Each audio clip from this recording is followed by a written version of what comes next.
Bonjour à tous. Ce matin, nous continuons notre étude du livre de la Genèse. Et donc après la prédication de Luc, qui a eu lieu dimanche dernier, qui nous a parlé donc du chapitre 26, on arrive au chapitre 27.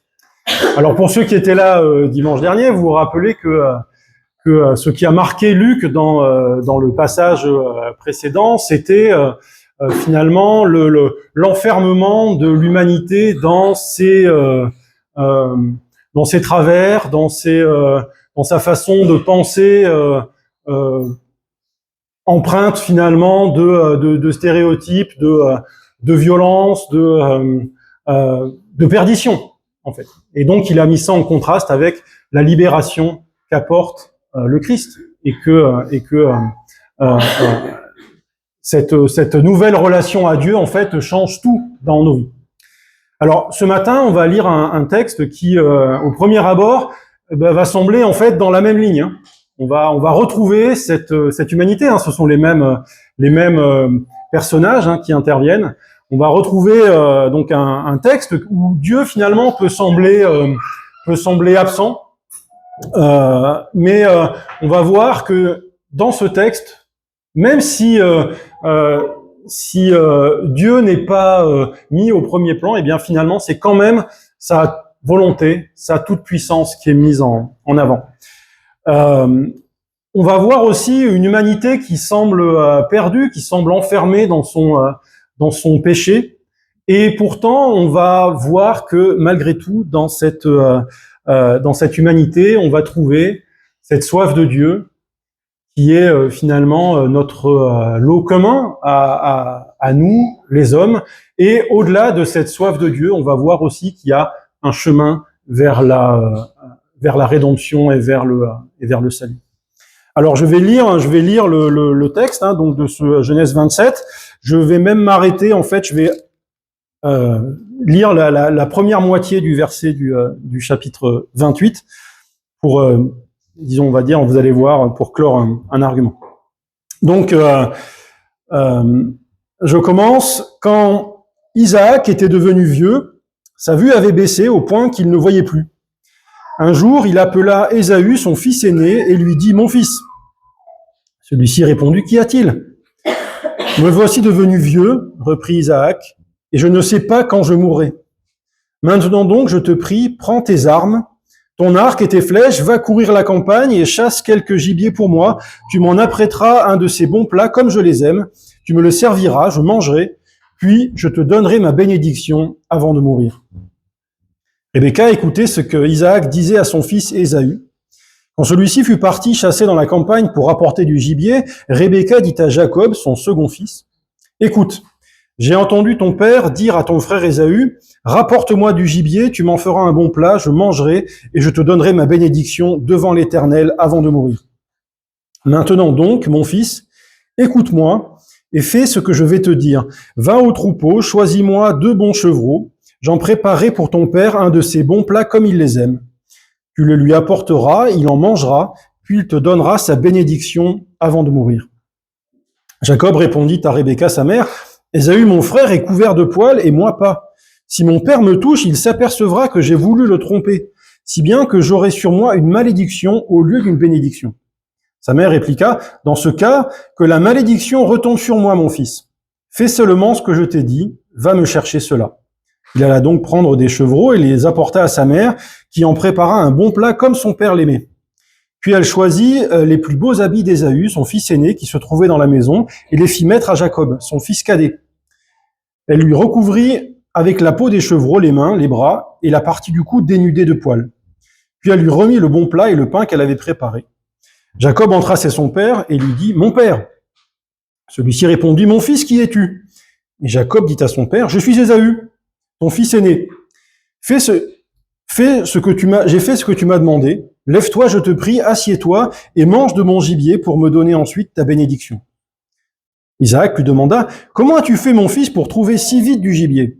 Jacob répondit « C'est l'Éternel, ton Dieu, qui l'a mené sur mon chemin. » Isaac dit à Jacob « Viens un peu plus près, mon fils, que je te touche pour voir si tu es bien mon fils Ésaü. » Jacob s'approcha donc d'Isaac et son père le tâta et dit, « Ta voix est celle de Jacob, mais tes mains sont celles d'Ésaü. » Comme les mains de Jacob étaient couvertes de poils comme celles d'Ésaü, son frère, son père ne le reconnut pas, et il lui donna sa bénédiction. Mais auparavant, il lui demanda, « Es-tu bien mon fils Ésaü ?» Et Jacob répondit, « Oui. » Alors Isaac lui dit, « Sers-moi donc que je mange du produit de la chasse de mon fils, pour te donner ensuite ma bénédiction. » Jacob le servit, et Isaac mangea. Il lui apporta aussi du vin, et son père but. Puis Isaac, son père, lui dit, « Approche-toi, viens m'embrasser, mon fils. » Jacob s'approcha et l'embrassa. Isaac sentit l'odeur de ses habits, puis il le bénit en ces termes. « Oui, l'odeur de mon fils est comme la senteur d'un champ béni par l'Éternel. Alors que Dieu t'accorde la rosée qui descend du ciel, qu'il rende tes terres fertiles, qu'il te donne avec abondance du froment et du vin. Que des nations te soient assujetties, que devant toi des peuples se prosternent. Sois le chef de tes frères, que les fils de ta mère s'inclinent devant toi. Maudit soit qui te maudira, béni celui qui te bénira. » Lorsque Isaac eut fini de bénir Jacob, celui-ci le quitta. Ésaü, son frère, entra alors de la chasse. Il prépara lui aussi un bon plat, l'apporta à son père et lui dit, « Mon père, lève-toi, je te prie, et mange du gibier de ton fils pour me donner ensuite ta bénédiction. » Isaac lui demanda, « Qui es-tu » Il répondit, « Je suis ton fils aîné, Ésaü. » Alors Isaac, en proie à une vive émotion, se mit à trembler et dit, « Qui est donc celui qui a pris du gibier et me l'a apporté ? J'ai mangé de tout avant que tu viennes et je lui ai donné ma bénédiction. Maintenant, il sera béni. » Quand Jacob entendit les paroles de son père, il poussa un grand cri plein d'amertume et supplia son père, « Moi aussi, mon père, bénis-moi. » Isaac lui répondit, « Ton frère est venu et il a extorqué ta bénédiction par ruse. » Ésaü dit, « Est-ce parce qu'on l'appelle Jacob, le trompeur, qu'il m'a trompé par 2 fois ? D'abord, il a pris mon droit d'aînesse, et maintenant, voilà qu'il m'enlève ta bénédiction. » Il ajouta, « N'as-tu pas de bénédiction en réserve pour moi ?» Isaac lui répondit, « Voici, j'ai fait de lui ton maître, et je lui ai donné tous ses frères pour serviteurs. Je l'ai pourvu de blé et de vin. Que puis-je donc faire pour toi, mon fils ?» Ésaü dit à son père, « Ne possèdes-tu qu'une seule bénédiction, mon père ? Bénis-moi, moi aussi, mon père. » Et il se mit à pleurer à grands cris. Isaac, son père, resta un moment silencieux, puis il dit, « Vois, tu demeureras loin des terrains fertiles, loin de la rosée qui nous descend du ciel. C'est par ton épée que tu vivras. Quant à ton frère, tu lui seras assujetti, mais errant çà et là, tu briseras le joug qu'il fera peser sur ton cou. » Ésaü prit Jacob en haine à cause de la bénédiction qu'il avait reçue de son père, et il se dit en lui-même, « La mort de mon père n'est pas loin, alors je tuerai Jacob, mon frère. » On informa Rebecca des propos d'Ésaü, son fils aîné. Elle fit venir Jacob, son fils cadet, et lui dit, « Voici que ton frère Ésaü veut te tuer pour se venger de toi. Maintenant donc, mon fils, écoute-moi et fais ce que je te dis. Pars d'ici, fuis chez mon frère Laban à Haran. Reste chez lui quelque temps jusqu'à ce que la colère de ton frère s'apaise. Une fois que sa fureur se sera calmée et qu'il aura oublié ce que tu lui as fait, j'enverrai quelqu'un pour te faire revenir de là-bas. Pourquoi devrais-je vous perdre tous deux en un seul jour ?» Rebecca alla dire à Isaac, « Je suis dégoûtée de la vie à cause des femmes hittites, de ces femmes hittites. Si Jacob épouse aussi une de ses filles de ce pays, cela ne vaut plus la peine que je vive. » Alors Isaac appela Jacob et il le bénit. Et je m'arrête là. Alors, c'est une histoire qui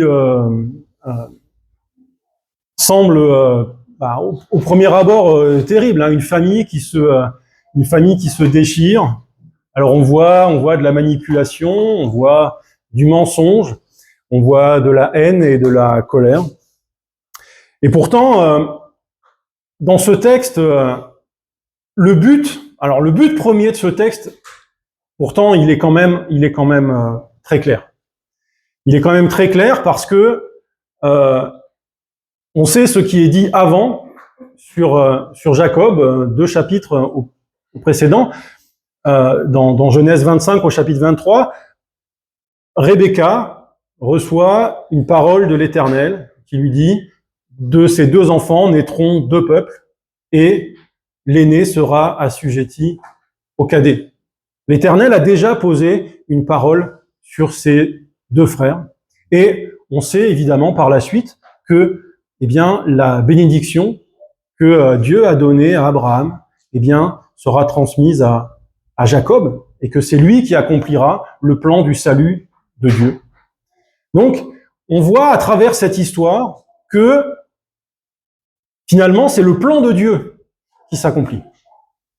C'est sa volonté exprimée avant et qui va trouver son plein accomplissement après, qui se manifeste dans cette histoire où pourtant tous sont focalisés sur ce qu'ils veulent, sur leur propre projet, sur leur propre compréhension de ce qui est juste ou pas. Et pourtant, là-dedans, c'est la volonté de Dieu qui prévaut. C'est son plan qui se met en place sous nos yeux et finalement, indépendamment, voire à l'opposé de la volonté des hommes qui en sont les premiers acteurs. À tel point, en fait, que Paul, dans l'Épître aux Romains, au chapitre 9, va prendre en exemple ce passage, cette histoire, pour nous montrer combien finalement c'est Dieu qui est maître des événements, qui est maître des destins, et c'est lui qui fait grâce à qui il veut. Alors on va pas lire tout le passage parce qu'on a déjà lu beaucoup, mais je lis quand même au verset 11. Dieu a un plan qui s'accomplit selon son libre choix et qui dépend non des actions des hommes, mais uniquement de la volonté de celui qui appelle. Et pour que ce plan demeure, c'est avant même la naissance de ses enfants. Donc là, il est en train de parler de Ésaü et de Jacob. Donc avant même la naissance de ses enfants, et par conséquent, avant qu'ils aient fait ni bien ni mal, que Dieu a dit à Rebecca, l'aîné sera assujetti au cadet. Un peu plus loin, Paul va dire, en prenant l'exemple de ce que Dieu a dit à Moïse, « Je ferai grâce à qui je veux faire grâce. J'aurai pitié de qui je veux avoir pitié. » Alors, ces paroles sont dures à entendre, hein, parce que dans notre compréhension, c'est notre choix qui nous paraît le plus déterminant dans notre vie. Et bien sûr que notre choix est déterminant. Pourtant, ce passage souligne la volonté de Dieu, souligne son élection. Et c'est une discussion qu'on a régulièrement entre nous parce que c'est une réalité qu'on a du mal à appréhender. Et Paul, dans son argument, va effectivement mettre ça en avant. Il dit, voilà, tu vas me dire, donc ça c'est au verset 19, tu vas me dire, alors pourquoi Dieu fait-il encore des reproches? Car qui a jamais pu résister à sa volonté? Alors, si Dieu est tout-puissant, alors quelle est ma part? Et Paul répond, mais qui es-tu donc, toi, homme, pour critiquer Dieu? Et alors, j'ai envie de dire, bon ben voilà, la première approche de ce texte, et je pense on va dire son sens premier, même pour ceux qui l'ont écrit, d'accord? Ceux qui ont écrit ce texte de Genèse, d'accord, ce sont les descendants de Jacob, d'accord? Ce texte, il est aussi écrit pour nous montrer combien, eh bien, la volonté de Dieu s'est accomplie dans l'histoire d'Israël. Donc, c'est le premier enseignement, et on va voir aussi quand même que, alors, bien sûr, la volonté de Dieu s'accomplit, et pourtant, les protagonistes de cette histoire, ceux qui agissent selon, j'ai envie de dire, dans le plan de Dieu, eh bien, chacun de ces hommes et de cette femme, eh bien, ils vont devoir aussi porter les conséquences de leur action, les conséquences de leur choix. Et on verra que, chacun aura finalement la justice de Dieu s'accomplira personnellement dans la vie de chacun de ces hommes et de cette femme. Et on voit bien que ici la volonté de Dieu s'accomplit dans ce qui est mal, d'accord? On voit ici là que les actes de chacun d'entre eux en fait, et pas selon la volonté de Dieu, d'accord? Ils mentent. Alors ils mentent, ils manipulent. Ils ont de la colère dans le cœur au point de vouloir tuer leur frère. Et on verra que Isaac est pas exempt de reproches lui non plus. Mais chacun va porter finalement les conséquences du péché qu'ils ont choisi de faire. D'accord? Donc alors personnellement, moi dans cette histoire-là, ça m'éclaire quand même sur. Alors je le prends comme ça. Chacun en fait après ce qu'il veut, mais ici on est en train de parler de l'inimitié entre Jacob, entre Israël et Ésaü, entre Israël et ce qui deviendra Édom, entre finalement Israël et les peuples qui vont vivre tout autour qui vont vivre en Canaan. D'accord? Et aujourd'hui, on vit encore cette opposition, cette confrontation. Et moi, je fais partie de ceux qui pensent qu'effectivement, Israël a encore une place dans le plan de Dieu et de son salut. Et je ne peux... Mais pour moi, cette histoire, elle montre aussi que c'est pas parce que le plan de Dieu s'accomplit que l'injustice de ce que font les hommes devient juste. Le péché reste le péché, la violence et le mensonge restent quelque chose qui est condamné par Dieu. Et je trouve que ce texte nous montre que on doit être humble face à ça, parce que Dieu accomplit son plan, mais le péché a quand même des conséquences pour ceux qui le choisissent. Et alors, on va regarder un peu, justement, quelles conséquences pour les personnes qui sont impliquées. Alors, la première personne qui m'a marqué dans ce passage-là, c'est Ésaü. Ésaü, je trouve que Ésaü, ok, c'est un chasseur, il aime vivre à l'extérieur, il a choisi des femmes hittites qui sont en conflit avec ses parents. Bon, il a vendu son droit d'aînesse, c'est quelqu'un qui est impulsif, qui montre peu de contrôle de lui-même. Et pourtant, en lisant ce texte, je peux pas ne pas finalement avoir de la compassion pour lui. Dans ce texte, on voit un homme adulte, qui crie de frustration, de douleur, enfin, les émotions que manifeste Ésaü dans ce texte sont quand même, j'ai envie de dire, terribles. Hein. Il nous a dit, voilà, il poussa un grand cri plein d'amertume. Ce que vit Ésaü, manifestement, c'est terrible. Et alors, pourquoi est-ce que c'est si terrible pour lui? C'est pas facile forcément à comprendre, mais en tout cas, on voit bien que la bénédiction qu'il attendait et qui lui a été retirée, c'est pour lui quelque chose qui va le blesser profondément. Et en lisant cette histoire d'Ésaü, moi, ça me fait penser à une autre personne de la Genèse, c'est Caïn, qui vit quasiment la même chose. Hein. Son frère est choisi par rapport à lui, et il va en concevoir une haine et une frustration terrible qui, alors, va pousser Caïn à tuer son frère, et ici, qui va pousser Ésaü à vouloir tuer son frère. C'est la même frustration. Les deux n'ont pas reçu la validation qu'ils attendaient.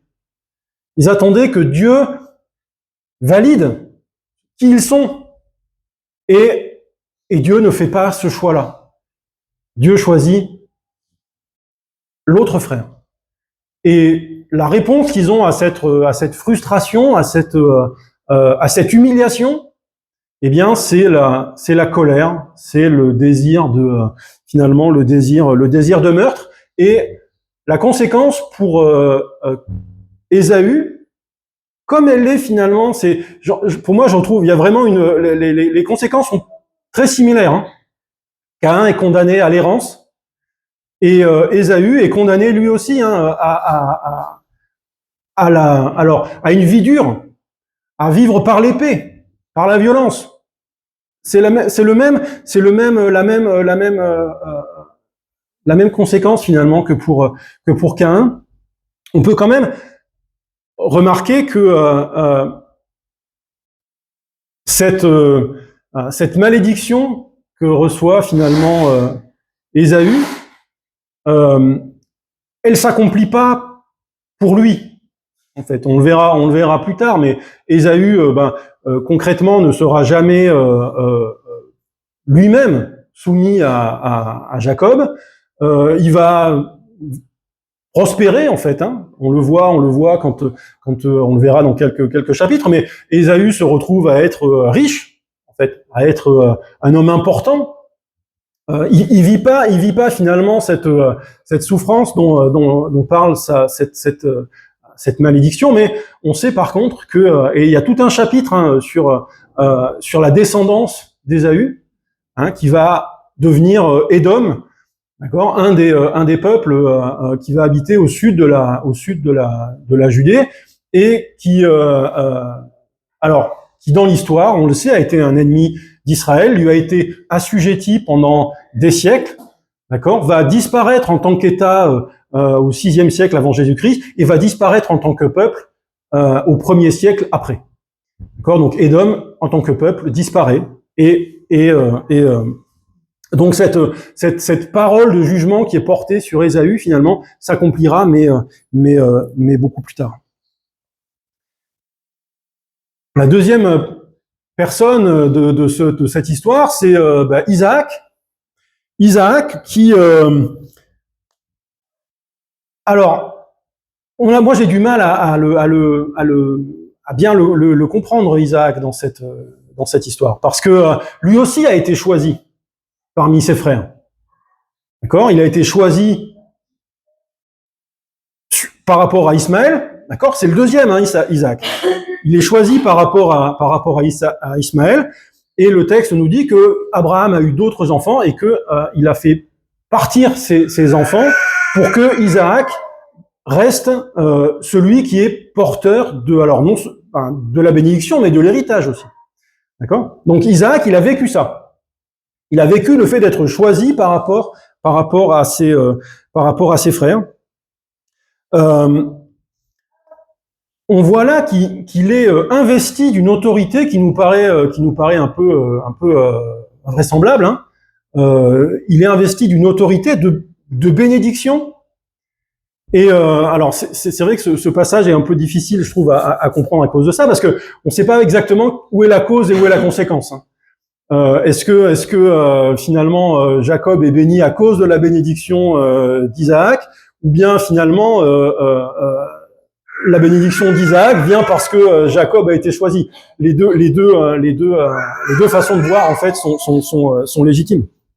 Mais bon, Isaac a donc cette autorité de bénédiction que finalement Dieu va lui donner.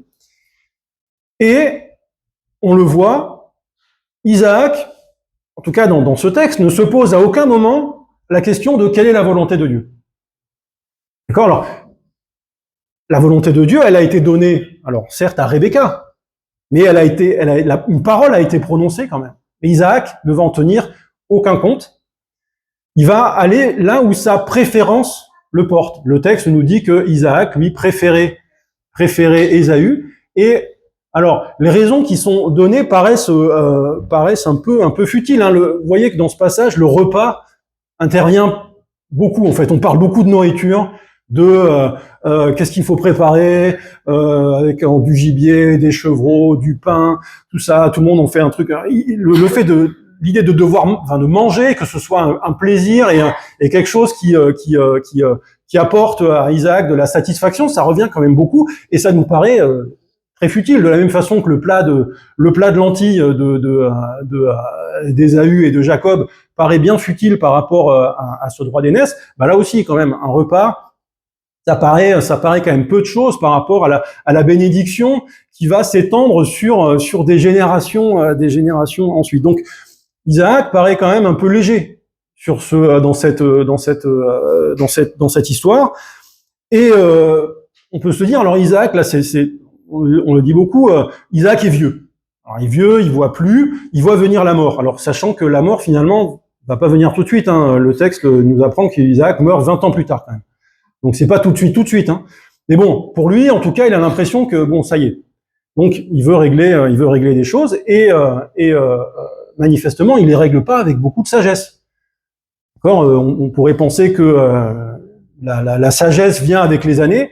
Bon, ben Isaac manifestement est un contre-exemple. Hein. Ça marche pas pour lui. Et pourtant, sa bénédiction va. Alors en fait, plus qu'une bénédiction, en fait, on voit bien, c'est une prophétie. Quand là, Isaac, il est prophète, et il est prophète malgré lui.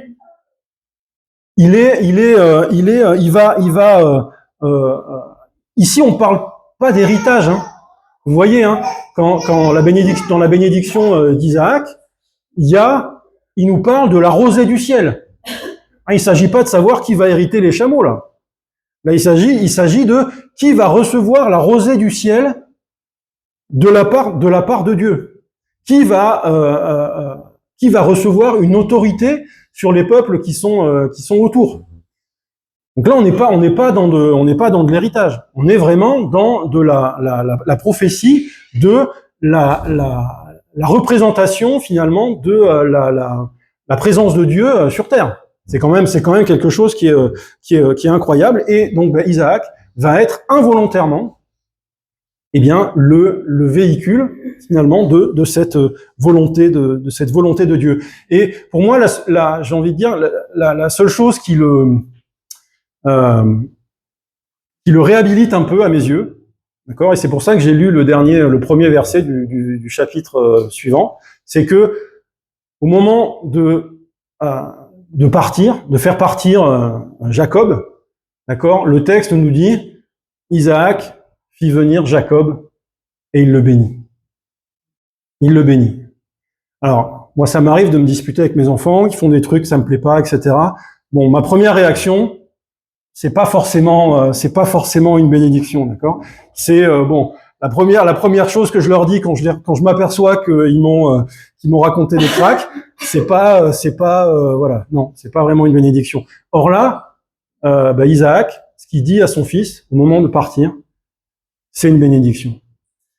Alors, et pour moi, ça veut dire que, je le comprends comme ça, en tout cas, que Isaac, finalement, se rend compte que sa volonté, finalement, a pas prévalu et il accepte, finalement, que la bénédiction qui a été prononcée sur Jacob soit celle qui devait être. D'accord? Et, au bout du compte, les chapitres suivants nous apprennent qu'effectivement, 20 ans plus tard, Ésaü et Jacob vont se réunir pour l'enterrer, en fait, pour l'accompagner dans la mort. Il va revoir ses enfants finalement réconciliés, et le texte nous dit qu'il meurt à 180 ans avec donc béni finalement, béni par Dieu, chargé de jours et de richesses. La troisième personne qui intervient dans ce passage, c'est Rebecca. Et Rebecca, alors c'est vrai que pour moi, c'est difficile de comprendre sa motivation à Rebecca. C'est pas clair. Le texte nous dit aussi que elle préfère Jacob. Alors est-ce que c'est cette préférence qui la motive? Est-ce que c'est cette parole qu'elle a reçue sur le fait que c'est l'aîné qui sera assujetti au cadet? Est-ce que c'est ça qu'elle a dans la tête? Le texte nous parle pas de ses motivations. Malgré tout, ce qu'elle fait, elle le fait pas pour elle. Elle le fait pas pour elle. C'est pas pour tirer un avantage qu'elle est en train de manipuler son mari. C'est pas un avantage pour elle. D'accord? Là, il s'agit de ses deux fils, quel que soit celui qui reçoit la bénédiction, finalement, ça change rien pour elle. Mais elle fait quelque chose parce que, en tout cas pour elle, ça lui paraît juste. Pour elle, c'est ça qui doit être fait. La bénédiction doit revenir à Jacob. Pour elle, voilà, c'est ça qui est juste, et elle va manifester quand même beaucoup de courage pour mettre en œuvre ce plan. Parce que les conséquences pour elle auraient pu être alors lourdes à plus d'un titre. Hein. Donc d'une part, elle va mentir son mari, d'accord ? Elle va monter un stratagème pour le tromper. C'est une société qui est patriarcale. Hein. Les punitions faisait pas vraiment dans la dentelle. Elle risquait potentiellement, elle risquait sa vie quand même en faisant une chose pareille. Et même plus que ça, puisque quand Jacob lui dit mais si jamais il se rend compte qu'on est en train de le tromper, en fait, il va me maudire. Et Rebecca dit bien alors que la malédiction soit pour moi. Vous voyez, les risques finalement autant physiques que spirituels, que social, elle les prend pour elle une fois de plus pour accomplir ce qu'elle pense être juste. Et une fois de plus, sachant la suite, on ne peut que constater que finalement c'est Rebecca qui accomplit, qui met en avant finalement ce que Dieu veut pour Jacob.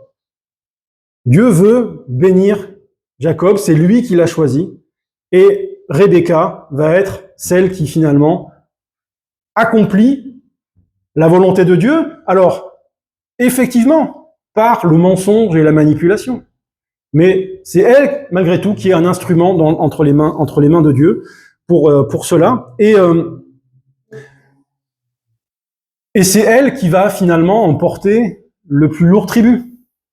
Parce que là aussi, le texte nous dit que Rebecca pense envoyer Jacob pour quelque temps. D'accord ? C'est ce que nous dit le texte. Hein. Tu partiras quelque temps chez Laban. Ben, les quelque temps, ça va être 20 ans. Et le texte nous dit que Jacob et Rebecca ne se reverront jamais. Alors, son fils va partir, elle le reverra pas. La seule mention qui est faite ensuite de Rebecca, c'est quand Déborah, la nourrice de Rebecca finalement, va mourir à côté avec Jacob et sera enterrée. Mais Jacob et Rebecca ne se reverront plus. Et donc on arrive à Jacob, le dernier personnage. Donc alors Jacob le trompeur. Alors là aussi dans ce passage-là, il a vraiment il a le mauvais rôle. Hein. Il va mentir à son père directement, et c'est intéressant de compter le nombre de fois. Il va mentir 3 fois. 3 fois, Jacob va lui demander, et 3 fois, Jacob va dire un mensonge. Alors, une première fois, qui es-tu ? Alors, je suis Ésaü, ton fils aîné, je viens t'apporter à manger, etc., etc. Une première fois. Deuxième fois, comment tu as fait pour trouver si vite du gibier ? L'Éternel, ton Dieu, me l'a envoyé. Première fois que Jacob parle de Dieu, pour dire un mensonge, et c'est pour dire aussi que c'est pas son Dieu. Hein. C'est ton Dieu me l'a envoyé. Donc, deuxième mensonge. Et le troisième, qui personnellement me fait vraiment penser à une autre personne qui a menti 3 fois. D'accord ? Ou encore une fois, là c'est une espèce de mensonge de confirmation, d'enracinement finalement. D'accord ? Une dernière fois, es-tu bien mon fils Ésaü ? Oui. Oui, je le suis. 3 fois. 3 fois. Et donc, comme Pierre, d'accord, qui renie son Seigneur 3 fois, Jacob ment 3 fois à son Seigneur, son Père. 3 fois, il lui ment. Et on sait, et pour moi, il y a un parallèle quand même entre ces deux personnes, dans le sens que, eh bien, les deux seront rachetés. Les deux seront rachetés, les deux seront sauvés, finalement. Mais ils ne seront pas sauvés facilement. D'accord? Vous vous rappelez que pour Pierre, il faut que ce soit le Seigneur qui vienne et qui lui pose 3 fois la question, est-ce que tu m'aimes? Et on voit combien c'est difficile pour Pierre de passer cette confrontation finalement avec Jésus qui le pousse. Et on sait que Jacob, ça arrivera dans les chapitres suivants, ben lui aussi va devoir se confronter. Alors il se confrontera lui aussi au mensonge et à la manipulation de son beau-père, de Laban. Et puis il se confrontera aussi à Dieu. Il va lutter avec Dieu. On le verra, voilà, on le verra plus tard. Mais lui aussi va devoir lutter avec Dieu pour finalement retrouver une relation et retrouver sa place dans le plan de Dieu. Et donc, on voit que malgré cet enracinement finalement dans le mal, eh bien, il y a une porte. Il y a une porte vers le salut qui reste ouverte pour Jacob. Et je vais terminer avec une constatation quand même qui m'est pas apparue tout de suite, mais en y réfléchissant un peu. Donc, je vous ai dit que dans ce passage, effectivement, on voit quand même une humanité qui est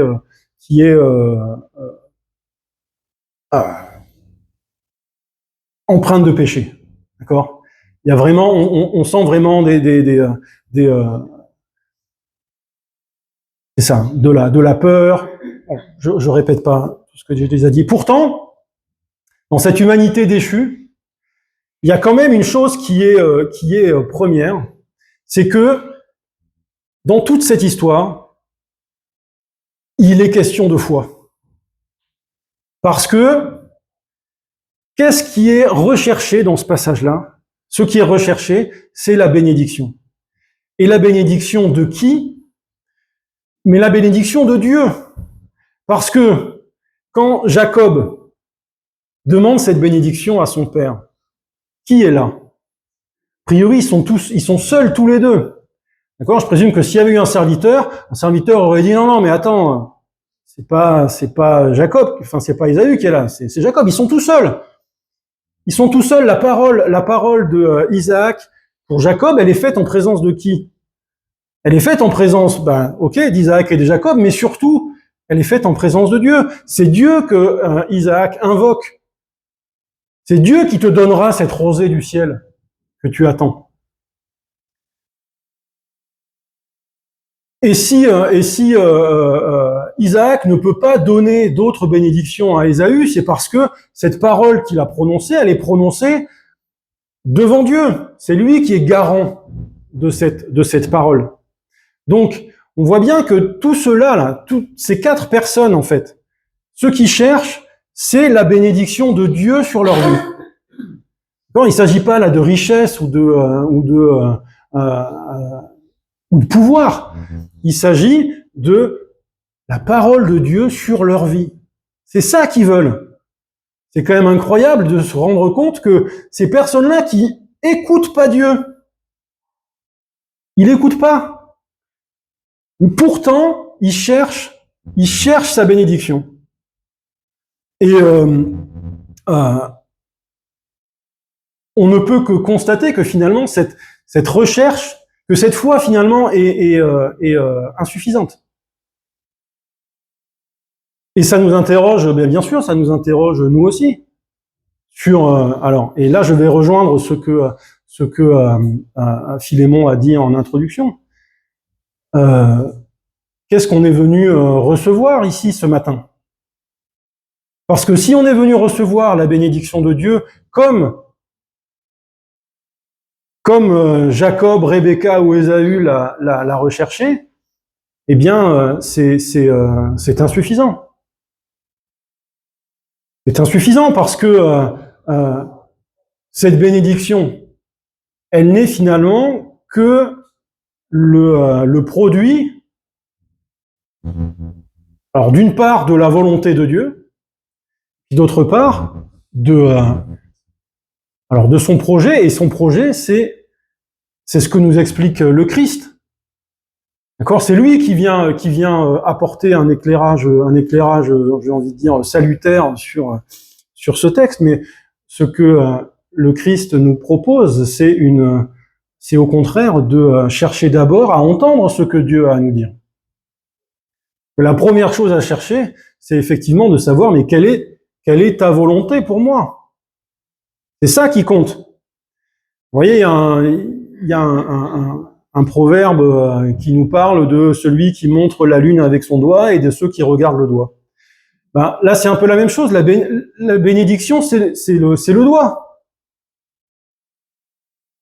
La bénédiction, elle montre Dieu. Mais ce que nous devons regarder, c'est Dieu. Et pas simplement la bénédiction. Alors, et c'est ce qu'on va faire, maintenant. Donc, l'important, c'est que, eh bien, nous soyons à l'écoute de ce que Dieu veut pour notre vie. Parce que il nous donne, alors déjà, il nous donne sa parole, bien sûr, mais il nous donne aussi son esprit pour la découvrir. Donc c'est à nous de faire cet effort, de chercher au-delà de sa bénédiction, de chercher sa voie. Je vous remercie.